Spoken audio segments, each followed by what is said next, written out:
It's rather nice that finally politicians have cottoned on to why people voted for Brexit. They wanted a return to real politics. And unsurprisingly, those politicians who got elected on the basis of their sex or their colour or to fill out some quota are struggling with this concept. Fair enough. We should pity them. It's obviously unfair that after a decade or more of hectoring the public, and particularly the poor, over the trivialities left to legislate about when Brussels has finished passing laws, it has all come as somewhat of a shock.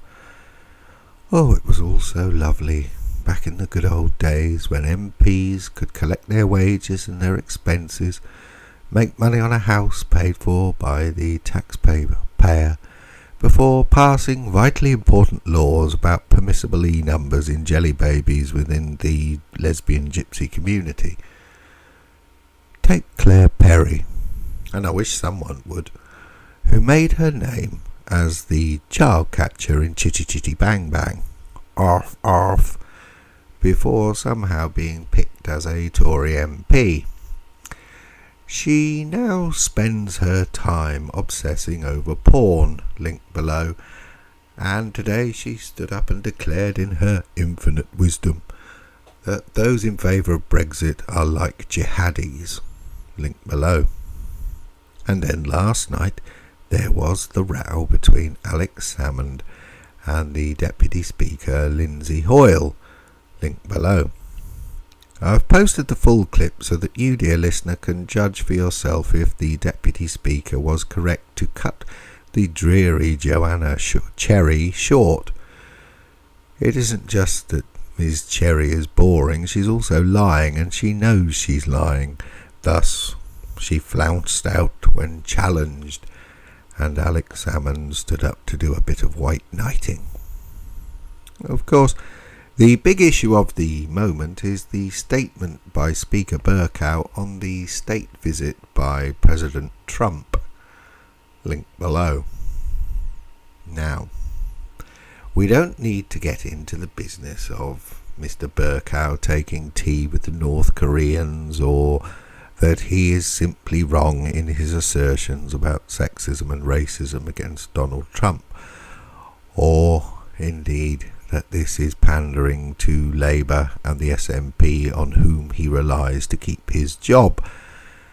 However, as the cliché says, a week is a long time in politics, and the current bout of anti-Trump madness will not last. It can't last, surely. So for Bercow to make a fool of himself so far in advance of the state visit and to use trivial fake news as the basis of his case is, well, just silly.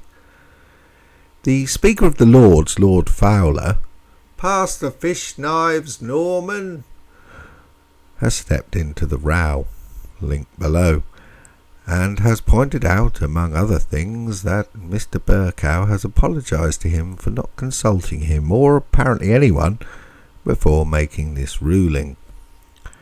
Obviously, Mr. Bercow was playing to the gallery of The Independent and The Guardian with this ruling, since they are the principal source of the fake news about Donald Trump. They also happen to be the main outlets of the politics of E-numbers in jelly babies to the lesbian gypsy community, and the principal proponents of the war on the poor. So that now it is Tories criticising Mr. Bercow for his crass decision will no doubt be some consolation to those terrified of a return to parliamentary politics, as they cry "Ya boo" and either demand more tartrazine or less in the lesbian gypsy suites, depending on which way the Conservatives swing on the matter. That Britain currently has no aircraft carrier, nuclear missiles that apparently can't fly straight, a rising national debt, and public services tottering under the weight of unplanned and unbudgeted immigration is neither here nor there to the crazed anti-Trump brigade.